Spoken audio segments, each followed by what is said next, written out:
ಇನ್ನು ಪರಪ್ಪನ ಅಗ್ರಹಾರದಲ್ಲಿ ದಾಸನಿಗೆ ರಾಜಾತಿಥ್ಯ ಸಿಕ್ಕ ಹಿನ್ನೆಲೆ ಬಳ್ಳಾರಿ ಜೈಲಿಗೆ ಕಾಟೇರ ಶಿಫ್ಟ್ ಆಗಿದ್ದಾನೆ.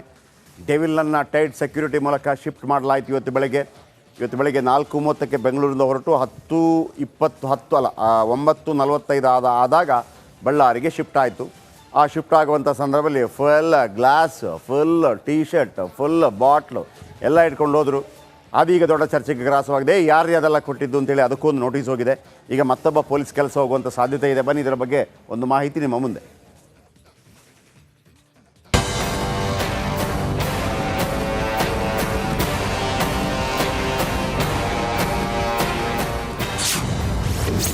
ಬಳ್ಳಾರಿ ಜೈಲಿಗೆ ಕಾಟೇರ ಎತ್ತಂಗಡಿ. ಬ್ರಿಟಿಷ್ ಕಾಲದ ಜೈಲಲ್ಲಿ ದಾಸಬಂದಿ. ಇದೇ ಸ್ಟಿಲ್ ಫೋಟೋ. ಇದೊಂದೇ ಸ್ಟಿಲ್ ಫೋಟೋ ಪರಪ್ಪನ ಅಗ್ರಹಾರದಿಂದ ದರ್ಶನ್ನನ್ನ ಗಣಿ ಜಿಲ್ಲೆ ಬಳ್ಳಾರಿ ಜೈಲಿಗೆ ಶಿಫ್ಟ್ ಮಾಡುವಂತೆ ಮಾಡಿದೆ.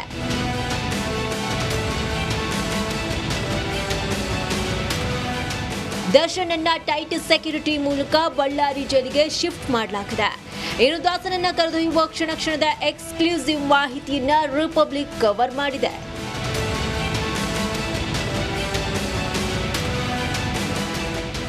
ಬೆಳಗ್ಗೆ 4:30ಕ್ಕೆ ಪರಪ್ಪನ ಅಗ್ರಹಾರದಿಂದ ಎಕ್ಸಿಟ್ ಆದ ಪೊಲೀಸ್ ವಾಹನಗಳು ಮೈಸೂರು ಕಡೆ ಒಂದು ವಾಹನ ಹೊರಡುತ್ತೆ. 4:45ಕ್ಕೆ ಈ ವಾಹನ ಬೆಂಗಳೂರಿನ ಚಾಲುಕ್ಯ ಸರ್ಕಲ್ ಮೂಲಕ 5:28ರ ಸಮಯಕ್ಕೆ ದೇವನಹಳ್ಳಿಯಲ್ಲಿ ಚೆಕ್ ಪೋಸ್ಟ್ ದಾಟಿದೆ.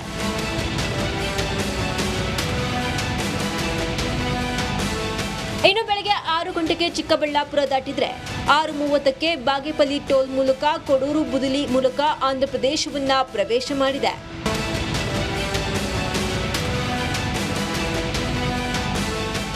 ದೃಷ್ಟಿಯಿಂದ ಮಾರ್ಗ ಬದಲಿಸಿದ್ದ ಪೊಲೀಸರು 9 ಗಂಟೆಗೆ ಅನಂತಪುರ ದಾಟಿ ನಾರೇಪಲ್ಲಿ ಮೂಲಕ ದರ್ಶನನ್ನ ಹೈ ಸೆಕ್ಯೂರಿಟಿ ಮೂಲಕ ಬಳ್ಳಾರಿ ಜೈಲಿಗೆ ಕರೆತರಲಾಯಿತು. 10 ಗಂಟೆ ಸುಮಾರಿಗೆ ಬಳ್ಳಾರಿ ಜೈಲಿಗೆ ಕೊಲೆ ಆರೋಪಿ ದರ್ಶನ್ನ ಎಂಟ್ರಿ ಆಗುತ್ತೆ.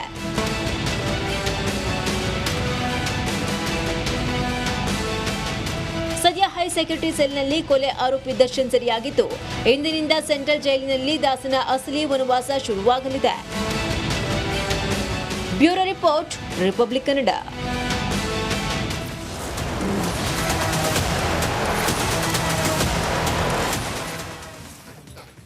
ನೋಡಿ, ನಾವೊಂದು ಸೈಕಲೋ ಬೈಕೋ ಮತ್ತೊಂದರಲ್ಲಿ ಏನಾದರೂ ಹೋಗ್ತಾ ಇದ್ರೆ ನಮ್ಮ ಗಾಡಿ ಕೆಳಗೆ ಒಂದು ಬೆಕ್ಕಿನ ಮರಿ ಸಿಕ್ಕಾಕೊಂಡು ಸತ್ತೋದ್ರೂ ಕೂಡ ನಮಗೊಂಥರ ಪಶ್ಚಾತ್ತಾಪ ಕಾಡ್ತಾ ಇರುತ್ತೆ.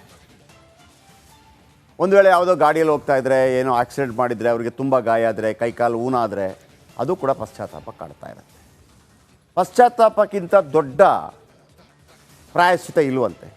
ಆದರೆ ಒಬ್ಬನನ್ನು ಹೌದು ಅವತ್ತ ತಪ್ಪು ಮಾಡಿದ್ದಾನೆ, ಮೆಸೇಜ್ ಹಾಕಿದ್ದಾನೆ, ಆದರೆ ಅದನ್ನು ಸರಿ ತಪ್ಪು ಅಂತ ನಿರ್ಧಾರ ಮಾಡಬೇಕಾಗಿರೋದು ಪೊಲೀಸರು. ಅದು ಮಾಡಿಬಿಟ್ಟು ನೀವೇ ಕರ್ಕೊಂಬಂದು ಹೊಡೆದು ಬಾಡ್ದು 32 ಬಾರಿ ಪಕ್ಕೆಲುಬು ಮುರಿಯುವಂತೆ ಹೊಡೆದು ಆತನ ವೃಷಣವನ್ನು ಹೊಡೆದಾಕಿ ಮಾಡಬಾರ್ದ ರೀತಿಯಲ್ಲಿ ಚಿತ್ರಹಿಂಸೆ ಕೊಟ್ಟು ಸಾಯಿಸಿದ ನಂತರ ಕೂಡ ಒಂದು ಚೂರು ಪಶ್ಚಾತ್ತಾಪ ಬೇಡವಾ? ಇಷ್ಟೆಲ್ಲ ಆದ ನಂತರ ಕೂಡ ಮಾಡಬಾರ್ದ ಕೃತ್ಯ ಮಾಡಿ ಕಂಬಿ ಎಣಿಸ್ತಿರೋ ಪೊರ್ಕಿ ದರ್ಶನ್ ಸ್ವಲ್ಪವೂ ಪಾಪ ಪ್ರಜ್ಞೆ ಕಾಡ್ತಾ ಇಲ್ವಾ? ಸ್ವಲ್ಪ ಅಯ್ಯೋ ನನ್ನ ಕೈಯಿಂದ ಹಿಂಗಾಗೋಗ್ಬಿಡ್ತಲ್ಲ, ಇಷ್ಟು ದೊಡ್ಡ ನಟ ನಾನು, 2 ನಿಮಿಷ ಸುಮ್ಮನೆ ಯಾವುದೋ ಕೋಪಕ್ಕೆ ಬುದ್ಧಿ ಕೊಟ್ಟುಬಿಟ್ಟೆ, ಬೇಕಾಗಿರಲಿಲ್ಲ, ನನಗೆ ಆಗಬೇಕಿತ್ತಲ್ಲ. ಹೆತ್ತವರಿಂದ ಮಗನನ್ನು ಕರೆಸಿಕೊಂಡಿದ್ದೀನಿ, ಪಾಪ ಆ ಫ್ಯಾಮಿಲಿ ಏನು ಮಾಡ್ತಾ ಇದೆಯೋ, ಇದ್ರ ಬಗ್ಗೆ ಯಾವುದೇ ಪಶ್ಚಾತ್ತಾಪ ಇಲ್ಲ. ಅಷ್ಟಕ್ಕೂ ನಾವು ಯಾಕೆ ಈ ಮಾತನ್ನು ಪದೇ ಪದೇ ಹೇಳ್ತಾ ಇದ್ದೀವಿ? ಯಾಕೆ ದರ್ಶನಿಗೆ ಕೊಡ್ತಾ ಇರುವಂಥ ಸವಲತ್ತುಗಳ ಬಗ್ಗೆ ಪ್ರಶ್ನೆ ಮಾಡ್ತಾ ಇದ್ದೀವಿ? ಈ ಸ್ಟೋರಿ ನೋಡಿ.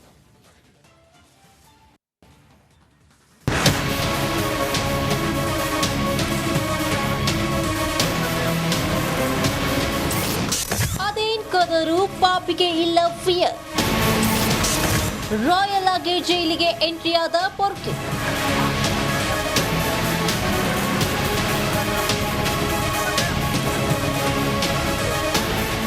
ಅದೇನ್ ಲುಕ್ಕು, ಅದೇನ್ ಸ್ಟೈಲು, ಮಾಡಿದ್ದು ಯಾರೂ ಕ್ಷಮಿಸಲಾರದ ತಪ್ಪು.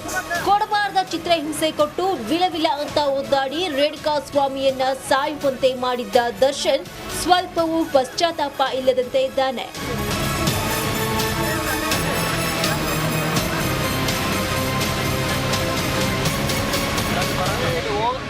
ಪರಪ್ಪನ ಅಗ್ರಹಾರದಲ್ಲಿ ರಾಜಾತಿಥ್ಯ ಸ್ವೀಕರಿಸುತ್ತಿದ್ದ ಪೊರ್ಕಿ ಬಾಸ್ನ ಇವತ್ತು ಬಳ್ಳಾರಿ ಜೈಲಿಗೆ ಕರೆತರಲಾಯಿತು. ಆದರೆ ಸ್ವಲ್ಪವೂ ಪಶ್ಚಾತ್ತಾಪ ಇಲ್ಲದೆ branded dress, cooling glass, pullover ಹಾಗೂ ಕೈಯಲ್ಲಿ ವಾಟರ್ ಬಾಟಲ್ ಹಿಡಿದು ಟ್ರಿಪ್ಗೆ ಹೋದಂತೆ ಎಂಟ್ರಿ ಕೊಟ್ಟಿದ್ದ.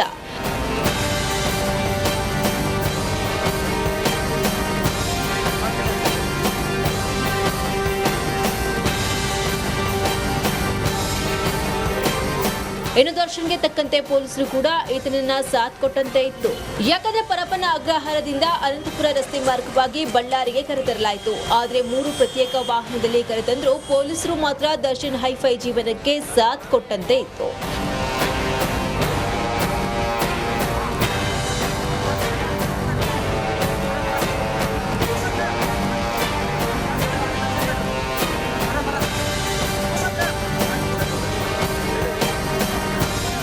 ಒಟ್ನಲ್ಲಿ ಇದನ್ನೆಲ್ಲ ನೋಡ್ತಾ ಇದ್ರೆ ರೇಣುಕಾ ಸ್ವಾಮಿಯನ್ನ ಕೊಂದು ಜೈಲಿಗೆ ಹೋದ್ರೂ ದರ್ಶನ್ಗೆ ಪಾಪ ಪ್ರಜ್ಞೆ ಕಾಡುವ ಪ್ರಶ್ನೆ ಇಲ್ಲದಂತೆ ಇತ್ತು. ಮೊದಲೇ ಗಾಂಜಾ ಜೈಲು ಎಂಬ ಕುಖ್ಯಾತಿಗೆ ಬಳ್ಳಾರಿ ಜೈಲು ಹೆಸರಾಗಿದೆ. ಇಲ್ಲೂ ದರ್ಶನ್ಗೆ ರಾಜಾತಿಥ್ಯ ಇರುತ್ತಾ, ಗಾಂಜಾ ಮತ್ತೇರಿಸಿಕೊಳ್ತಾರಾ ಅನ್ನೋ ಪ್ರಶ್ನೆ ಎದುರಾಗಿದೆ.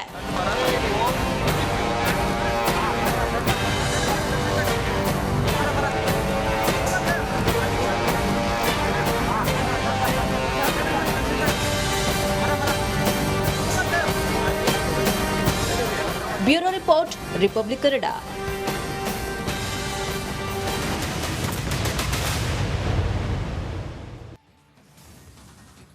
ಇನ್ನು ಬಳ್ಳಾರಿಯಲ್ಲಿ ದರ್ಶನ್ ಬಂದಿಯಾಗ್ತಾ ಇದ್ದ ಹಾಗೆ ಇತ್ತ ಚಿಕ್ಕಣ್ಣಗೆ ಮತ್ತೆ ಸಂಕಷ್ಟ ಶುರುವಾಗಿದೆ. ಚಿಕ್ಕಣ್ಣ ಈ ಪೊಲೀಸ್ ಸ್ಟೇಷನ್ಗೆ ಹೋಗಿ ಬರುವಾಗ ಅವರ ಮುಖದ ಗಾಬರಿ ನೋಡಬೇಕು, ಗೊತ್ತಾಗ್ಬಿಡುತ್ತೆ ಇವರಿಗೆ ಡ್ಯಾಶ್ ಗಾಬರಿ ಆಗಿದೆ ಅಂತೇಳಿ. ಉಪಾಧ್ಯಕ್ಷನಿಗೆ ಕಾಕಿ ಯಾವ ರೀತಿ ಡ್ರಿಲ್ ಮಾಡಿದೆ ಅಂತಂದರೆ ಕೊನೆಗೂ ದರ್ಶನ್ ದೋಸ್ತ್ಗೆ ಜ್ಞಾನೋದಯವಾಗಿದೆ. ಬನ್ನಿ ಇದರ ಬಗ್ಗೆ ಒಂದು ರಿಪೋರ್ಟ್.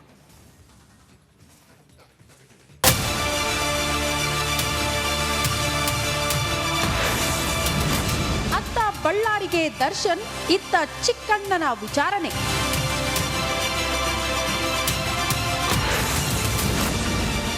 ಬಸವೇಶ್ವರ ನಗರ ಠಾಣೆಯಲ್ಲಿ ಬೇಕ್ ಟ್ರಬಲ್ ಶುರು. ಕೊಲೆ ಆರೋಪಿ ನಟ ದರ್ಶನ್ ಪರಪ್ಪನ ಅಗ್ರಹಾರ ಜೈಲಿನಿಂದ ಇಂದು ಬೆಳ್ಳಂಬೆಳಗ್ಗೆ ಬಳ್ಳಾರಿ ಕೇಂದ್ರ ಕಾರಾಗೃಹಕ್ಕೆ ಸ್ಥಳಾಂತರಗೊಂಡ ಬೆನ್ನಲ್ಲೇ ನಟ ಚಿಕ್ಕಣ್ಣ ಬಸವೇಶ್ವರ ನಗರ ಎಸಿಪಿ ಕಚೇರಿಗೆ ಹಾಜರಾಗಿದ್ದಾರೆ. ತನಿಖಾಧಿಕಾರಿಗಳು ನೋಟಿಸ್ ನೀಡಿರುವ ಹಿನ್ನೆಲೆಯಲ್ಲಿ ಚಿಕ್ಕಣ್ಣ ಬೆಳಗ್ಗೆ ಕಚೇರಿಗೆ ಆಗಮಿಸಿದ್ದಾರೆ. ರೇಣುಕಾ ಸ್ವಾಮಿ ಕೊಲೆ ಆರೋಪದಲ್ಲಿ ನಟ ಚಿಕ್ಕಣ್ಣನನ್ನ ಅನ್ನಪೂರ್ಣೇಶ್ವರಿ ಪೊಲೀಸ್ ಠಾಣೆ ತನಿಖಾಧಿಕಾರಿಗಳು ಸಹ ವಿಚಾರಣೆಗೆ ಒಳಪಡಿಸಿದ್ರು. ಇದಾದ ಬಳಿಕ ನ್ಯಾಯಾಂಗ ಬಂಧನದಲ್ಲಿ ದರ್ಶನ್ರನ್ನ ಎಲ್ಲಾ ಸೆಲೆಬ್ರಿಟಿಗಳಂತೆ ನಟ ಚಿಕ್ಕಣ್ಣ ಸಹ ಪರಪ್ಪನ ಅಗ್ರಹಾರದಲ್ಲಿ ಭೇಟಿ ಮಾಡಿದ್ರು. ಒಂದು ಪ್ರಕರಣದಲ್ಲಿ ವಿಚಾರಣೆಗೆ ಒಳಪಟ್ಟ ವ್ಯಕ್ತಿಯು ಜೈಲಲ್ಲಿರುವ ವಿಚಾರಣಾಧೀನ ಕೈದಿಯನ್ನ ಭೇಟಿ ಮಾಡುವಂತಿಲ್ಲ ಎಂಬ ನಿಯಮವಿದೆ. ಇದನ್ನು ಮೀರಿ ನಟ ಚಿಕ್ಕಣ್ಣ ದರ್ಶನ್ರನ್ನ ಜೈಲಿನಲ್ಲಿ ಭೇಟಿಯಾಗಿದ್ರು. ಇದೀಗ ಇದೇ ಆಧಾರ ಇಟ್ಕೊಂಡು ಮತ್ತೆ ವಿಚಾರಣೆಗೆ ಬುಲಾವ್ ಕೊಟ್ಟಿದ್ದಾರೆ. ನೋಡಕ್ ಹೋಗಿದ್ವಲ್ಲ, ಅದಕ್ಕೆ ಅಲ್ಲಿ ಹೋದಾಗ ಏನೇನ್ ಮಾತಾಡಿದ್ರಿ ಏನು ಅಂತೆಲ್ಲ ಅದನ್ನ ಕೇಳಕ್ಕೆ ಕರೆಸಿದ್ರು. ಸೊ ಹಂಗಾಗಿ ಅವರು ಏನೇನು ಕೇಳಿದ್ರು, ವಿಚಾರಣೆ ಕರೆದಿದ್ರು, ಅದಕ್ಕೆಲ್ಲ ಉತ್ತರಿಸಿದ್ರು. ಇಲ್ಲ ಗೊತ್ತಿರಲಿಲ್ಲ ಸರ್, ಅದಕ್ಕೆ ಈಗ ಗೊತ್ತಿದ್ರೆ ಮೋಸ್ಟ್ಲಿ ಗೊತ್ತಿರ್ಲಿಲ್ವನ, ಅದಕ್ಕೆ ಕರೆದಿದ್ರು. ಈಗ ಅವ್ರು ಏನೇನು ಕೇಳಿದ್ದಾರೆ ಅದಕ್ಕೆಲ್ಲ ಉತ್ತರ ಕೊಟ್ಟಿದ್ರು ಸರ್. ಇದರಲ್ಲಿ ಇನ್ವೆಸ್ಟಿಗೇಷನ್ ನಡೀತಿರೋದ್ರಿಂದ, ನಾನು ಒಬ್ಬ ಸಾಕ್ಷಿದಾರ ಆಗಿರೋದ್ರಿಂದ ಬೇರೆ ಏನು ಮಾತಾಡೋಕ್ಕಾಗಲ್ಲ. ಇಲ್ಲ ಏನು ಹೇಳಿಲ್ಲ. ಕರೆದ್ರೆ ಖಂಡಿತ ಬಂದು ಸಹಕಾರ ಕೊಡ್ತೀನಿ. ಈಗೇನು ಮಾತಾಡೋದು ಬೇಡ ಸರ್, ಅದು ಮಾತಾಡೋ ಟೈಮ್ ಅಲ್ಲ, ಮಾತಾಡೋಣ. ದರ್ಶನ್ ಅವ್ರು ಏನಾದ್ರು ಕರೆದಿದ್ರ? ಇಲ್ಲ ಸರ್, ಯಾರು ಕರೆದಿರಲಿಲ್ಲ. ನೆನ್ನೆ ಕೊಟ್ಟಿದ್ರು, ಇವತ್ತು. ನೋಟಿಸ್ ಸ್ವೀಕರಿಸಿದ್ದ ನಟ ಚಿಕ್ಕಣ್ಣ ಇಂದು ಬಸವೇಶ್ವರ ನಗರದ ವಿಜಯನಗರ ಎಸಿಪಿ ಚಂದನ್ ಎದುರು ವಿಚಾರಣೆಗೆ ಹಾಜರಾದರು. ಈ ವೇಳೆ ತನಿಖಾಧಿಕಾರಿಗಳು ಜೈಲಲ್ಲಿ ಭೇಟಿ, ಮಾತುಕತೆಯ ಕುರಿತು ಒಂದಷ್ಟು ಪ್ರಶ್ನೆಗಳನ್ನ ಕೇಳಿದ್ದಾರಂತೆ. ಅಲ್ಲದೆ ರೇಣುಕಾ ಸ್ವಾಮಿ ಹತ್ಯೆ ನಡೆದ ದಿನ ನಟ ದರ್ಶನ್ ಜೊತೆಗೆ ರಾಜರಾಜೇಶ್ವರಿ ನಗರದ ರೆಸ್ಟೋರೆಂಟ್ನಲ್ಲಿ ನಟ ಚಿಕ್ಕಣ್ಣ ಪಾರ್ಟಿ ಮಾಡಿದ್ರು. ಆಗಲೂ ಅವರನ್ನ ಕರೆದು ವಿಚಾರಣೆ ಮಾಡಲಾಗಿತ್ತು. ಪ್ರಕರಣದ ಸಾಕ್ಷಿಯಾಗಿ ಪರಿಗಣಿಸಲಾಗಿತ್ತು. ಹೀಗೆ ಪ್ರಕರಣದಲ್ಲಿ ಸಾಕ್ಷಿಯಾದವರು ಆರೋಪಿಯನ್ನ ಜೈಲಲ್ಲಿ ಭೇಟಿ ಮಾಡುವಂತಿಲ್ಲ. ಮಾಡಿದ್ದಕ್ಕಾಗಿ ನಟ ಚಿಕ್ಕಣ್ಣ ಮತ್ತೆ ಸಂಕಷ್ಟ ಎದುರಿಸುವಂತಾಗಿದೆ. Nagaraj, crime bureau, Republic Kannada.